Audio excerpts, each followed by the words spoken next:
Start చేస్తున్నారా? Okay. మనం జీవితంలో చాలా భయంకరమైన జీవితాలు జీవిస్తున్నాం కదా. ఒక్కొక్క టైంలో మనం ఉన్న సిచ్యువేషన్ బట్టి, ఏదో మనకున్న ప్రాబ్లం బట్టి కానీ, మనకున్న ఇబ్బందులు బట్టి కానీ, మనం దేన్నైనా నమ్ముకుంటాం. ఒక వ్యక్తి హెల్ప్ చేసినా బాగున్ను, లేదంటే పలానా వ్యక్తి మనకి ఏదైనా సాయం చేసినా బాగున్ను అని మన లోకపరంగా మన ఆలోచనలు ఉంటాయి. అది సహజమే.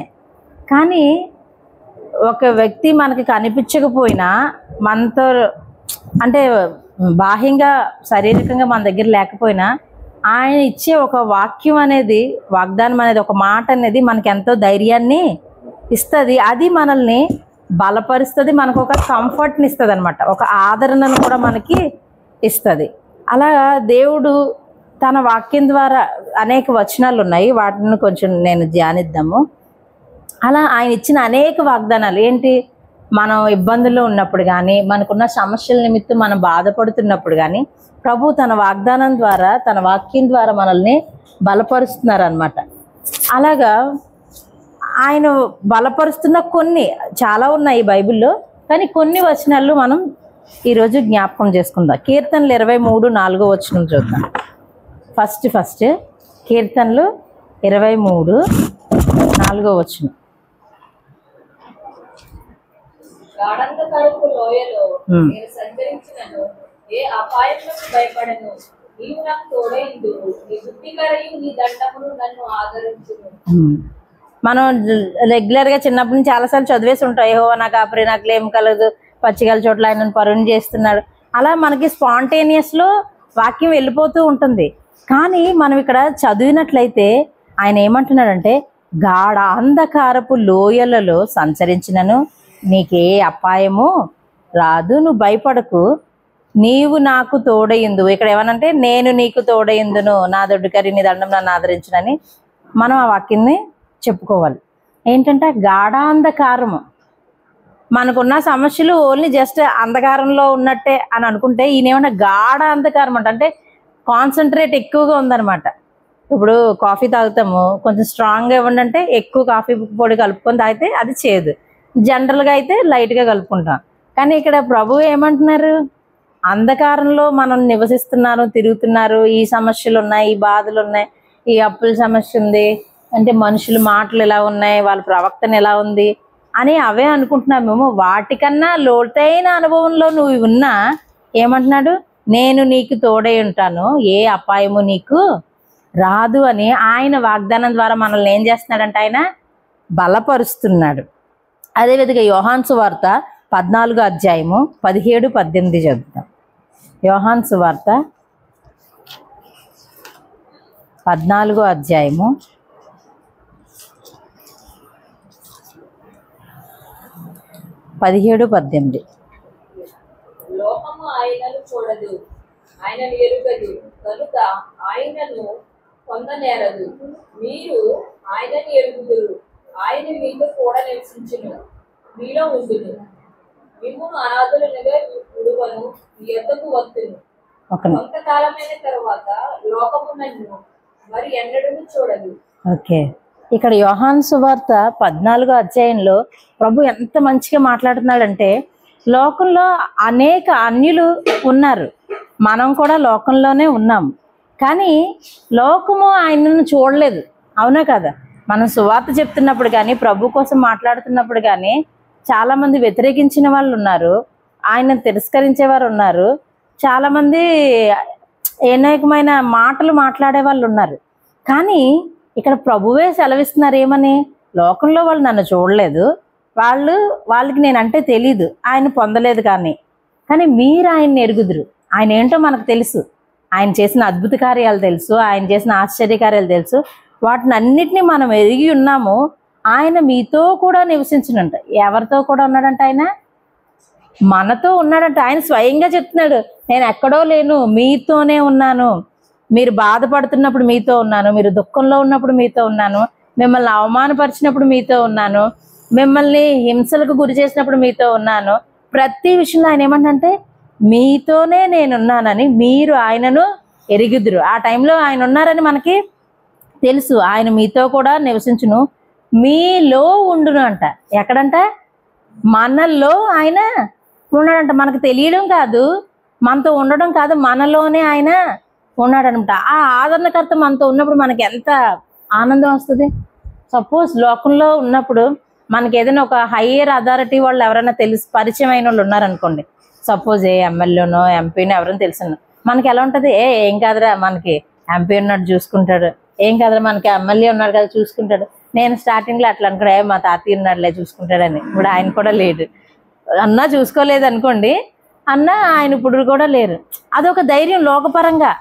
అట్లాంటిది ఒక స్టేట్లో ఒక ప్రాంతానికి గుర్తింపు పొందిన ఒక వ్యక్తి నీకు తెలుసు వ్యక్తి అంత పరిచయము కాదు, అంత ఇది కాదు, మామూలు తెలుసు అంటేనే మనకి ఎంత ధైర్యంగా ఉంటుంది. అలాంటిది ఈ లోకానికి సృష్టికర్త, నిన్ను నన్ను చేసిన వాడు, సమస్త జీవుల్ని సృష్టించిన వాడు, ఆయన ఎక్కడున్నాడంట? మనలో ఉన్నాడంట, మనతో ఉన్నాడంట. అలాంటప్పుడు మనం ఎందుకు లోకంలో ఉన్న ఈ ప్రతి చిన్న చిన్న వాటి కోసం బాధపడ్డాం? అందుకే ఆయన ఏమన్నాడు? గాఢాంధకారపు లోయలో సంచరించినను మనకేమవ్వదంట, అపాయం ఏమీ రాదంట. ఆయన దుడ్డికర్ర మనకు తోడుగా ఉంటుంది. దుడ్డికర్ర అంటే తెలుసు కదా, మోషేకి ఇచ్చాడు ఒక కర్ర. ఆయన ఉందా లేదా మోషే చేతిలో? అహరోన్ చేతిలో ఉంది చిగురించే కర్ర. అలాంటి ఒక కర్రని, ఒక సపోర్ట్ని ప్రభు మనకి ఇచ్చి ఉన్నారు. అదొక్కటే కాదు, ఆయనే మనలో ఉన్నాడంట. ఎవరంట? యేసయ్యే మనలో ఉన్నాడంట. ఆయన ఏమంటున్నాడు? మిమ్మును అనాథులుగా విడువను. ఏంటంట? ఏదన్నా సమస్య వచ్చినా, మనం ఏదన్నా ఇబ్బందులతో బాధపడుతున్నాయని, మాకెవరూ లేరు, మేమే ఒంటరి వాళ్ళం అని మనం అనుకుంటున్నామేమో, ఆయన జవాబిస్తున్నాడు, మిమ్మల్ని అనాథులుగా విడువను, ఇంకా మీ యొద్దకు వస్తును. అంటే ఆయన చెప్తున్నాడు, ఖచ్చితంగా నేను వస్తాను. ఉన్నాడు, ఆయన ఉన్నాడు, మనకు ధైర్యం ఇచ్చాడు, అన్నీ చేశాడు. మళ్ళీ ఇలాంటి వాటితో మనం బాధపడుతున్నప్పుడు ఆయన ఏమంటున్నాడంటే, నేను ఖచ్చితంగా మీ దగ్గరికి వస్తాను. సమస్య వచ్చినప్పుడు ఆయన విడిచి వెళ్ళిపోడు. మనకు ఒక్కోసారి అనిపిస్తుంది ఏమని, చేసి అసలు పట్టించుకోవట్లేదు, చూడట్లేదు అని. లేదంట, ఒక టైం ఉంది, టైం డ్యూరేషన్ ఉంది, ఆయన వస్తాడు ఖచ్చితంగా. అయితే ఆయన వస్తాడు ఖచ్చితంగా. ఆయన సమయంలో మనకి ఏం చేయాలో, ఏమి ఇవ్వాలో అది ఇస్తాడు. ఇప్పుడు సపోజ్ మనం మీల్కి గ్యాప్ ఉంటుంది. మార్నింగ్ టిఫిన్ తింటాము, మళ్ళీ వెంటనే ఫుడ్ తినేము కదా, టైం డ్యూరేషన్ గ్యాప్ ఉంది. ఒక మార్నింగ్ ఒక 8 o'clock అట్లా మనం టిఫిన్ చేస్తామనుకోండి, వెంటనే 10 o'clock అట్లా ఏం తినలేమేమో, వాటర్ తాగుతామేమో, మళ్ళీ 12:30 అట్లా ఫుడ్ తింటాం. టైం గ్యాప్ ఉంది కదా, ఆ డ్యూరేషన్. అలాగే మనకు వచ్చిన ప్రతి సమస్య విషయమే కానీ, ఇబ్బందుల విషయంలో కానీ ప్రభు ఒక కొంత టైం తీసుకుంటారు. దాన్ని నువ్వు ఎట్లా రిసీవ్ చేసుకుంటున్నావు, ఆయనపై ఆధారపడుతున్నావా, ఆయన వాక్యాన్ని నువ్వు ఎత్తి పట్టుకొని అడుగుతున్నావా లేదా, అదంతా గ్యాప్లో పరీక్షిస్తాడు ఖచ్చితంగా. అయితే ఆయన ఆ టైంలో మనకి సాయం చేస్తాడు.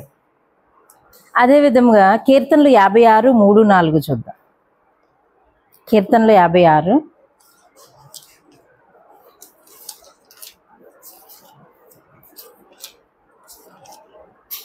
నాకు భయము సంభవించు దినమున నిన్ను ఆశ్రయించుచున్నాను. దేవుని బట్టి నేను ఆయన వాక్యము కీర్తించెదను. దేవుని యందు నమ్మిక ఉంచి ఉన్నాను, నేను భయపడను. ఆమేన్. ఏంటంటే ఆయన ఏమన్నారు?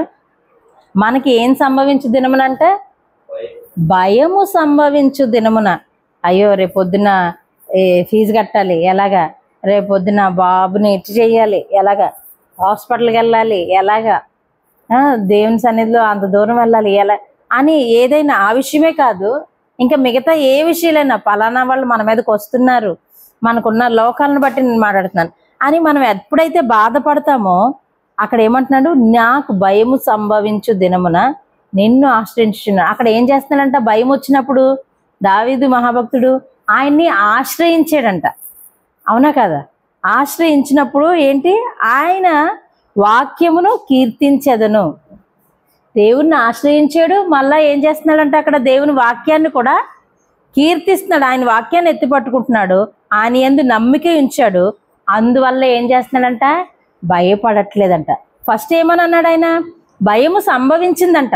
భయం పడకుండా లేరు. ఆయన రాజు, ఆయనకు పక్క రాజు తరుముతున్నాడు, కొడుకులు తరుముతున్నారు, జనాలు తరుముతున్నారు, అనేక మంది తరుముతున్న ముళ్ళ కంచెల మధ్యలో ఉన్నప్పుడు ఆయనకి భయం వేస్తుంది. అయినను ఎందుకు మళ్ళీ కింద భయపడట్లేదు అంటున్నాడు. ఎందుకు? దేవుణ్ణి ఆశ్రయించాడంట, ఆయన వాక్యాన్ని ఎత్తిపట్టుకున్నాడంట, ఆయన నాకున్నాడు అని నమ్మాడు. కాబట్టి ఏంటంటే అక్కడ మళ్ళా భయపడట్లేదు అని చెప్పి చెప్తున్నాడు దావీదు భక్తుడు.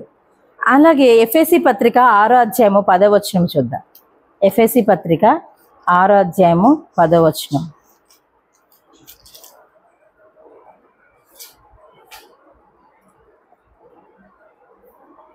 తుదకు ప్రభు యొక్క మహాశక్తిని బట్టి ఆయన యందు బలవంతులై ఉండి. ఓకే, ఇప్పుడు మనకున్న శక్తిని బట్టి, ధైర్యం బట్టి, నేను ఒక 10 మంది వచ్చినా ఎదిరించగలను, 10 మంది వచ్చినా కొట్టగలను, మాట్లాడగలను అనేది మనలో ఉండకుండా ప్రభువు యొక్క మహాశక్తిని బట్టి ఆయన యందు మనం ఎలా ఉండాలంట? బలవంతులే ఉండాలని చెప్తున్నాడు. దేవుని యందు మనం ఏం చేయాలి? బలవంతులే ఉండాలి. 1 కొరింథీ 2వ అధ్యాయము 5వ వచనము. 1 కొరింథీ 2వ అధ్యాయము 5వ వచనము.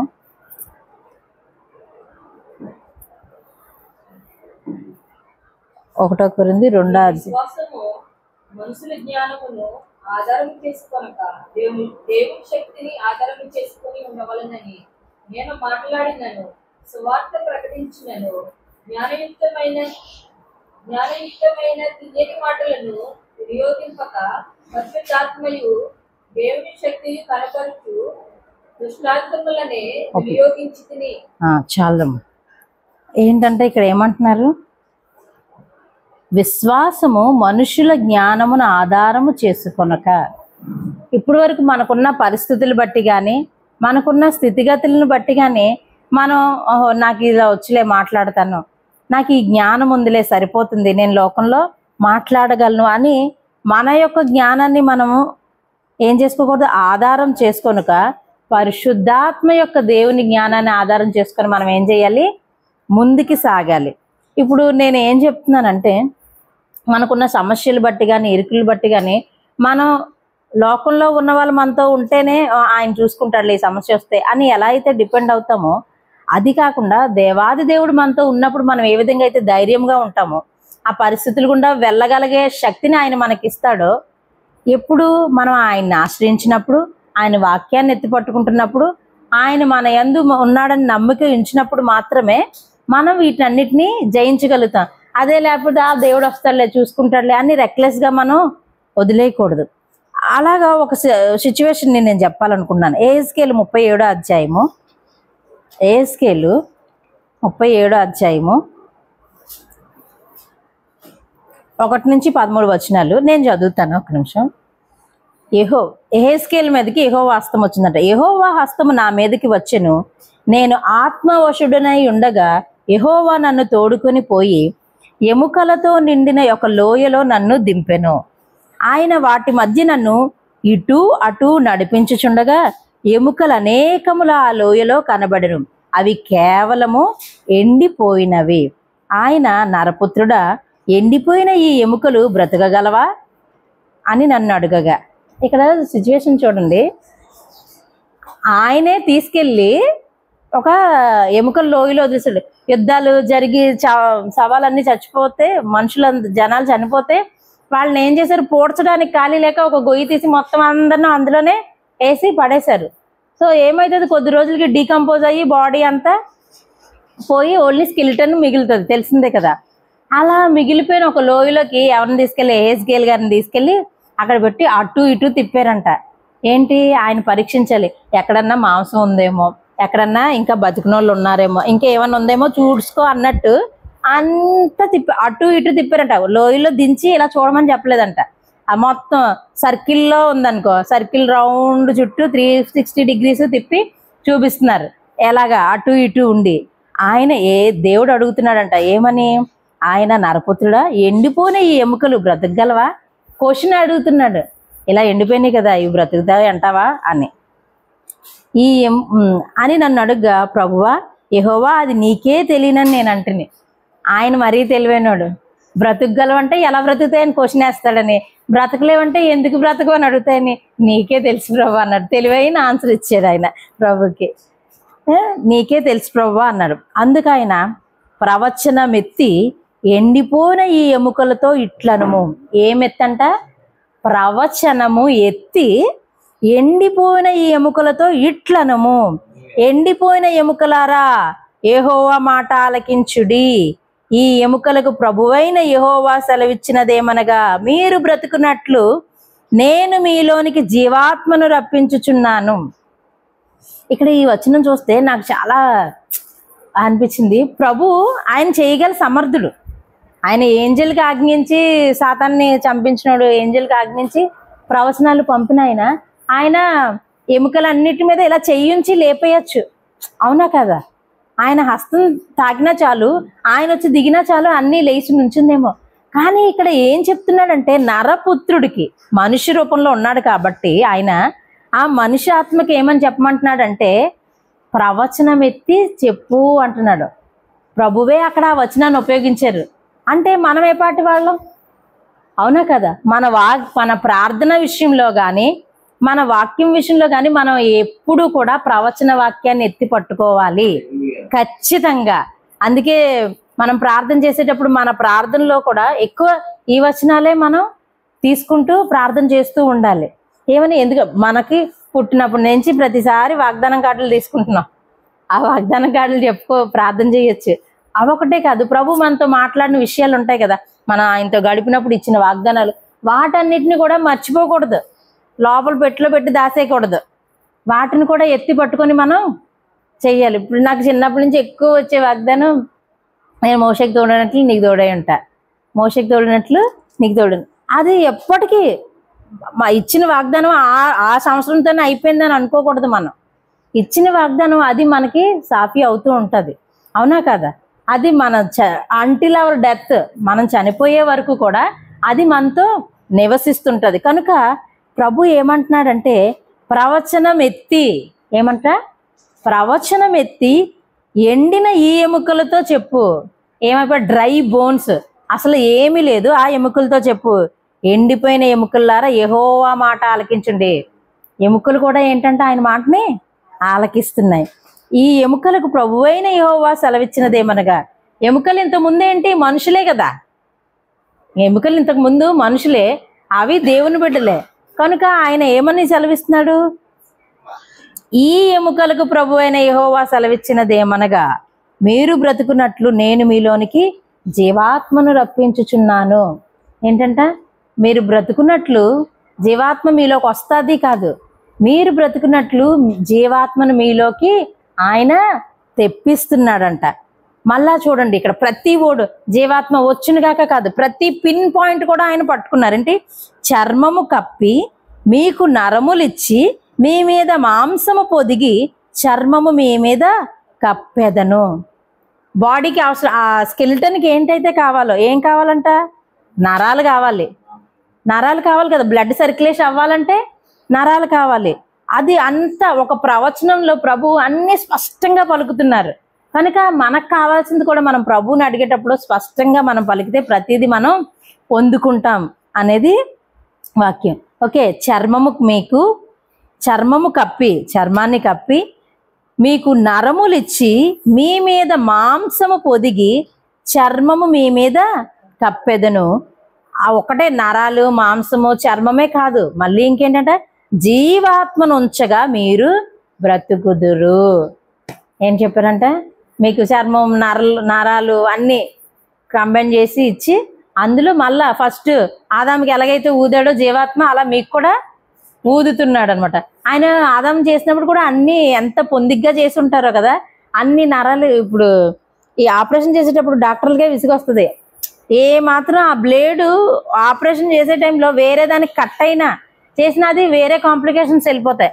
అలాగా డాక్టర్స్ చాలా మిస్టేక్స్ చేసినా బయటికి కనిపించు, ఒకటిదానికి ఒకటి అయిపోయి ఎన్నో ప్రాబ్లమ్స్ అయితే.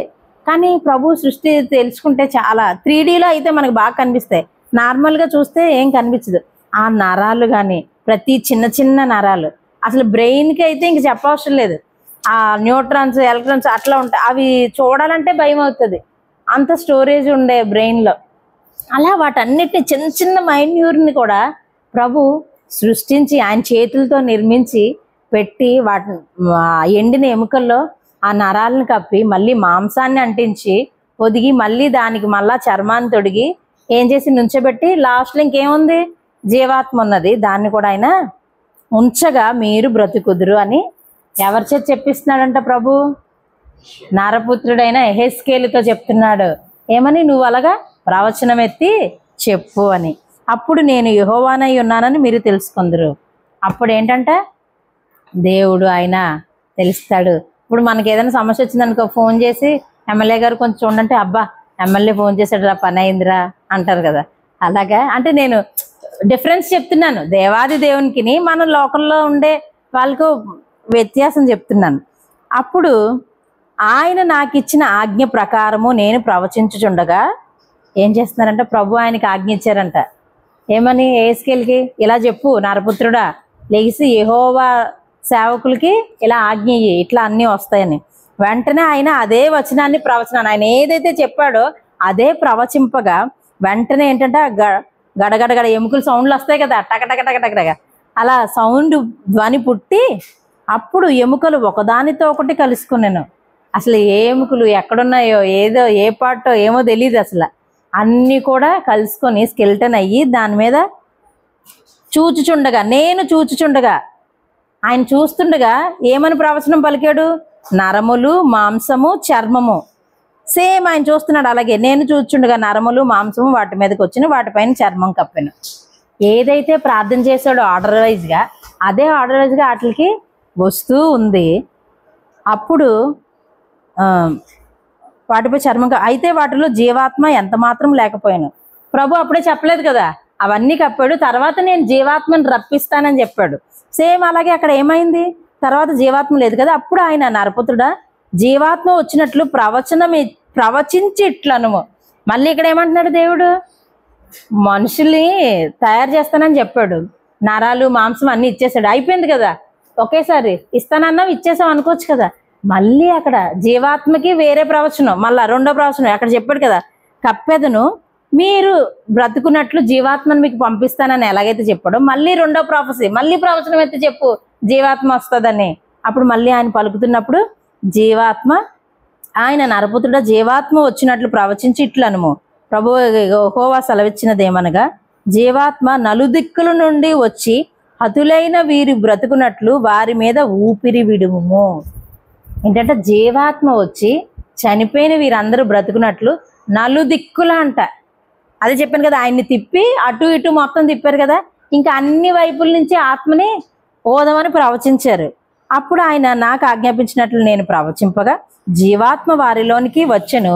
వారి సజీవులై లేచి లెక్కింప సఖ్యము కాని మహాసైన్యమై నిలిచిరి. ఏంటంట ప్రతిదీ ఇక్కడ మనకి మామూలుగా ఏం తెలుసు, యెహెజ్కేలుని దింపారు, జీవాత్మ కలమనగానే కలిగింది, ఎముకల లోయలో లేచి నుంచున్నారు అనేది. కానీ అక్కడ మనం చూసినట్లయితే ప్రభు చేసిన ఆ కార్యం, ఒక నరపుత్రుడిని అక్కడ నిలబెట్టి ప్రవచనం ఎత్తి అక్కడ ఆ కార్యాన్ని చేశారు. ఏమెత్తి?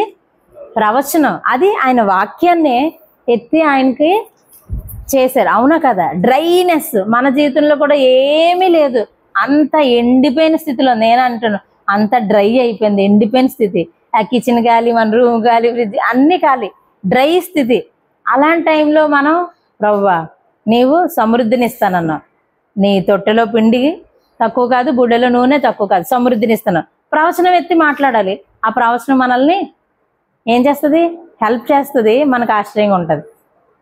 మనకు బాగోలేనప్పుడు ఏమన్నాడు ఆయన? నేను పరమ వైద్యుడు అన్నాను. ప్రభువా నీ పరమ వైద్యుడు అన్నావు, నన్ను స్వస్థపరచు, నాకు విడుదలను దయచే అని చెయ్యాలి. మనకి బాగోలేనప్పుడు ప్రభా నలిగిపోయిన స్థితిలో నన్ను జీవాత్మను దయచే. ఇంకా ప్రతి విషయంలోనూ ఏదైనా నిందలు అవమానాలు పడ్డామా, ప్రభా నిందకు ప్రతిగా పూదండని ఇస్తాను, అవమానానికి ప్రతిగా ఘనతనిస్తానన్నావు, ఇవ్వండి ప్రభా. అలా ప్రతి విషయంలో మనం ప్రభు వాక్యాన్ని, ఆ ప్రవచనాన్ని మనం ఎత్తి పట్టుకున్నప్పుడు ఆయన త్వరితగతిన మనకి కార్యం చేస్తాడు. అది నా నమ్మకం. కనుక మనం ఏం చేయాలంటే, ఏ విధంగా అయితే ఒక మనిషి ఒక ఏంజల్ని పంపించి ఆయన ఖడ్గుంది ఇలా అనేసి లేపచ్చు, నాకు తెలిసి ఆ సైన్యాన్ని అంతటిని, అవునా కదా? కానీ మనల్ని ఎందుకు అలా చేయమన్నాడంటే, మన ద్వారా ఆయన మహిమపరచబడాలి అంటే ఖచ్చితంగా మనం మన నోరెత్తి ఆ ప్రవచన వాక్యాలు పలికినప్పుడు ప్రభు మనకి సహాయం చేస్తారు. అవునా కదా? ఈ వాక్యమే ఇంపార్టెంట్. ఎప్పుడు చదువుంటాం కానీ ఈ విధంగా చదవడం కొత్తగా ఉంది.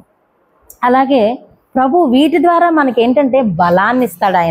ఆయన సేవలో కానీ ఆయన పనిలో కానీ మన జీవితంలో నివసిస్తున్నప్పుడు కానీ మనకి ఏమిస్తాడు? ఆయన ఒక బలాన్ని, ధైర్యాన్ని ఇస్తాడు.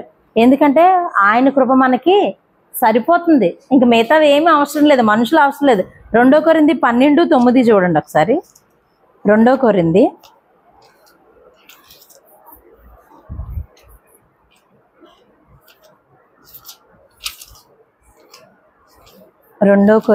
12:9. అందుకు నా కృప నీకు చాలును, బలహీనత యందు నా శక్తి పరిపూర్ణమగుచున్నదని ఆయన నాతో చెప్పాను. కాగా క్రీస్తు శక్తి నా మీద నిలిచియుండు నిమిత్తము విశేషముగా నా బలహీనతల యందే బహు సంతోషముగా అతిశయపడుదును. ఓకే, ఇక్కడ ఏమంటున్నాడు ప్రభు? ఎన్ని వచ్చినా, ఈ డ్రై బోన్ వంటి సిచ్యువేషన్ వచ్చినా, ఎన్ని అవమానాలు కలిగినా, ఇబ్బందులు కలిగినా, ఏది చేసినా ఒక్కటే చాలంట, ఆయన కృప చాలు. ఏమవుతుందంట? బలహీనత యందు మనం నీరసంగా ఉన్నామా? బలహీనత యందు నా శక్తి పరిపూర్ణమగుచున్నదని ఆయన నాతో చెప్పాను. ఎప్పుడైతే మనం బలహీనంగా ఉంటామో అప్పుడే మనం బలవంతులమంట. ఆత్మలో మనం బలముగా ఉండి యుద్ధం చేయాలంతే. ఆ డ్రై బోన్స్ మధ్యలో నన్ను ఎందుకు ఉంచావు ప్రభా, ఇక్కడికి నేనెందుకు ప్రభా అని ఏమాత్రం ఆయన సొనగలేదు, కొనగలేదు.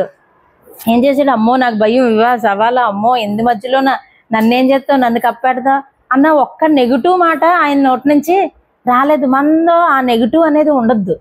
ఎందుకంటే దేవుడు ప్రతీదీ చేయగల సమర్థుడు. ఆయన ఒక్కటే అన్నాడు, నా కృప మీకు చాలు. ఆయన కృప చాలు, ఆయన వాగ్దానం చాలు, ఆయన మాట చాలు. ఆయన మనలో ఉన్నానని సెలవిచ్చి మాట్లాడాడు కదా, ఆ మాట చాలు. యోహాను సువార్తలో మాట్లాడారు కదా, ఆ మాట మనకి సరిపోతుంది. యోహాను సువార్త 14:17-18 మనం చూసాం కదా. ఇప్పుడు ఇందాక చదివాం. ఆయన ఎవరితో ఉన్నాడంట? మనతోనే ఉన్నాడు. లోకం ఆయనకి తెలియదు కానీ, లోకంలో అందరికీ ఆయనకి తెలియదు కానీ మనకు ఆయన తెలుసు కాబట్టి ఆయన మనలో ఉన్నాడన్న నమ్మకం మనకుంది. కీర్తనలు 73:26 చూద్దాం. కీర్తనలు 73:26. నా శరీరము నా హృదయము క్షీణించిపోయినను దేవుడు నిత్యము నా హృదయమునకు ఆశ్రయ దుర్గమును స్వాస్థ్యమునై ఉన్నాడు. ఓకే, 73:26 అని చెప్పాను. నా శరీరము నా హృదయము క్షీణించిపోయినాను, దేవుడు నిత్యము నా హృదయమునకు ఆశ్రయ దుర్గమైన స్థానమునై ఉన్నాడు, స్వాస్థ్యమునై ఉన్నాడు. ఓకే, ఇక్కడ నేను ఈ వాక్యం ఎందుకు చెప్తున్నానంటే, మనం లోకంలో ఉన్నప్పుడు మన శరీరం బలహీనమే, కాదనట్లేదు. ఏ విషయాల ద్వారా అయినా సరే శరీరము బలహీనంగానే ఉంటుంది. కానీ అప్పుడు మన హృదయం పనిచేస్తుంటుంది. ఆ హృదయంతో మనం ప్రభువుని పిలుస్తుండాలి. ఆయన ప్రవచన వాక్యం ఎత్తుకోవాలి. ఆయన మనకిచ్చిన వాగ్దానాలు గట్టిగా చేతపట్టుకోవాలి. హృదయంలో అవన్నీ, అందుకే ప్రభు ఏమన్నారు? హృదయం అనే పలక మీద ఆ వాగ్దానాలన్నీ రాసుకోమన్నారు. ఎందుకు? మనకి ఏ సిచ్యువేషన్ వచ్చినా హృదయం అనేది ఏముంటుంది? దాని సామర్థ్యాన్ని కలిగి ఉంటుంది ప్రభు సన్నిధిలో. ఎందుకంటే శరీరం బలహీనమే కానీ ఆత్మ సిద్ధమే అంటది. పౌలు భక్తుడు చెప్తుంటాడు, ఏదైనా ఆయన సేవకి వెళ్ళేటప్పుడు కానీ చేయడానికి కానీ శరీరం సహకరించదు, కానీ ఆత్మ సిద్ధంగానే ఉంటుంది. ఆ ఆత్మ క్షీణించిపోకుండా దేవుడు ధైర్యాన్ని ఇచ్చి ఆ వాగ్దానాల ద్వారా మనం పట్టుకొని నడిపిస్తాడు. మనం కూడా ఆ వాగ్దానాలను ఎత్తి పట్టి ప్రభు సన్నిధిలో అడిగి చేసినప్పుడు ప్రతి కార్యాన్ని ఆయన చేస్తాడు. ఆలస్యం అయినా, నేనంటే వెంటనే అరిగిపోద్ది, స్పాంటేనియస్లో వచ్చేద్ది అనేది నేను చెప్పట్లేదు. అలా జరగదు కూడా ఎప్పుడు. చాలామంది మూర్ఖంగా అడుగుతారు. మన లాస్ట్ టైం అన్న మెసేజ్ చెప్పారు, సూచక్రియ కనపరచవా, సూచక్రియ కనపరచవా అని స్వరిశైలి శాస్త్రాలు అడిగినప్పుడు ఆయన చేయలేదు కదా. ఇప్పుడు మనలే క్రిస్టియన్సే అడుగుతున్నారు, ఆహా నువ్వు స్వస్థత చేస్తావా, అయితే వచ్చి ఇక్కడ నేను ఎంతమందిని తెస్తాను చేసే, అంతమందిని తెస్తాను చేస్తా అంటే చేయడు. ఆయన ఎందుకు చేస్తాడు? నిన్ను కనపరచడానికి నీకు చేస్తే ఏంటి? ఆయన సమయం వచ్చినప్పుడు అది ఆ సమయంలో ఆయన చేస్తాడు. ఇప్పుడు తినేసి వచ్చాడు, మళ్ళీ పెట్టి తినుబాబు అంటే తింటాడంటే తిండు. ఆల్రెడీ ఒకటి నిండిపోయి ఉన్నది మొత్తం. అది నెగిటివిటీనో లేదంటే వేరే అబద్ధ బోధనో, లేదంటే వేరే ఏదో నిండిపోయి ఉంది. ఇప్పుడు ఇది మంచిది ఎక్కించాలంటే ఎక్కదు. ఎక్కించినా ఏదో విధంగా ఉంటది. ఒక సమయం వస్తుంది ఖాళీగా ఏమీ ఉండదు. సిచ్యువేషన్ వాళ్ళకి వచ్చినప్పుడు దేవుడు కార్యం చేస్తే అప్పుడు నమ్ముతారు. ఎందుకంటే దానికి నేనే ఎగ్జాంపుల్. నేను స్వస్థతలు అవి నమ్మేదాన్ని కాదు. దేవుడు నా జీవితంలో చేసిన తర్వాతే నేను కూడా కొంచెం సైన్స్ స్టూడెంట్స్కి ఉంటాయి కదా, సేమ్ అన్నీ ప్రాక్టికల్గా ఉండాలని అలా నడిపిస్తాడు ఆయన. ఒకళ్ళు నమ్మించాల్సిన పని మనకు లేదు. ఎందుకంటే మనం దేవాది దేవుడిని కలిగి ఉన్నాం. ఎముకలకే అన్నీ ఆజ్ఞించి రప్పించినాడు. మాంసం ఊపిరి అన్నీ ఉన్న నిన్ను రప్పించడానికి టైం ఎంత పడుతుంది? కాకపోతే ఒక టైం గ్యాప్ ఇచ్చాడు అంతే ప్రతి దానికి. అందుకే సొలొమోను భక్తుడు అంటాడు, ప్రతి దానికి సమయం కలదు. ఏముందంటే ప్రతి దానికి సమయం, టైం అనేది ఉంది. ఆ టైంలో జరుగుతుంది. ఇప్పుడు వంట చేయాలన్నా వెంటనే పొయ్యి మీద పెడితే అయిపోదు కదా, ఒక టైం ఉంది. ఆ టైంకి వెళ్తుంది. అది 10 నిమిషాల 15 నిమిషాల డ్యూరేషన్, ప్రతిదానికి టైం డ్యూరేషన్ ఉంది. అలాగే ఆయన చేసే కార్యాలు మన జీవితంలో మేలైనా ఏదైనా సరే ఒక టైం అనేది పెట్టాడు ప్రభు. అంతవరకు మనకి అవి భరించడానికో లేదంటే వాటి ద్వారా ఏమైనా నేర్చుకోవడానికో ఆ సమయంలో ఖచ్చితంగా మనకి సహాయం చేస్తాడు. వేచి చూడాలంతే. తగిన సమయం ఆయన అన్నీ ఇస్తాడు. ఓకేనా? అది మనకి సమస్యలు గుండా వెళ్ళేటప్పుడు ధైర్యం కోసం ఆ డ్యూరేషన్లో మనం పడిపోకూడదు కదా. ఆ టైం డ్యూరేషన్లో మనం వెనక్కి వెళ్ళిపోకూడదు, నశించిపోకూడదు. లేదంటే మనం ఏదో వ్యతిరేకంగా అనుకోకుండా ఏం చేయాలి? ఆ వాగ్దానాలను ఎత్తిపట్టుకొని మనం ఏం చేయాలంటే ప్రార్థన చేయాలి. అప్పుడు దేవుడు మనకి సహాయం చేస్తాడు. కీర్తన 46:5 వచనం, లాస్ట్ వచనం. కీర్తన 46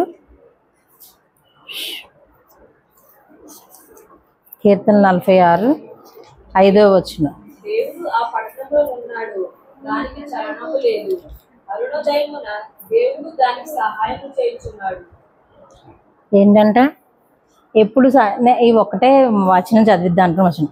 అరుణోదయమున దేవుడు దానికి సహాయము చేయుచున్నాడు. అరుణోదయం అంటే ఎప్పుడు? ఈవినింగా, మార్నింగా? అరుణ ఉదయం అంటే మార్నింగే కదా.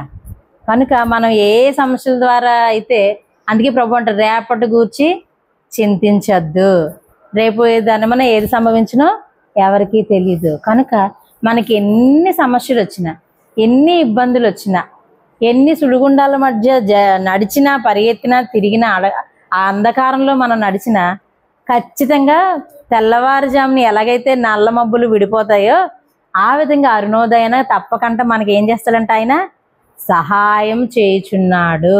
ఖచ్చితంగా సహాయం ఆయన చేస్తున్నాడు. మార్నింగ్ లేచేటప్పటికి ఫ్రెష్గా ఎలాగ ఆయన సన్నిధిలో ప్రార్థిస్తామో ఆయన ఆ విధంగా మనకి సహాయం ఖచ్చితంగా చేస్తున్నాడంట. కనుక మనకి ఏదైతే సమస్యలు ఉన్నాయో, ఇరుకులు ఉన్నాయో, ఏదైతే ఇబ్బందులు ఉన్నాయో అన్ని విషయాల్లో, స్పిరిచువల్గా కానీ, ఫైనాన్షియల్గా కానీ, ఫిజికల్గా కానీ ఎన్ని ఉన్నా ఆయన యొక్క వాగ్దానాన్ని మనం ఎత్తి పట్టుకొని ప్రార్థించినప్పుడు కానీ, ఆయన వాగ్దానంలో మనం అంటుకట్టబడినప్పుడు కానీ, ఆయన మనలో ఉన్నప్పుడు కానీ ఏది మనల్ని ఏమీ చేయలేదు.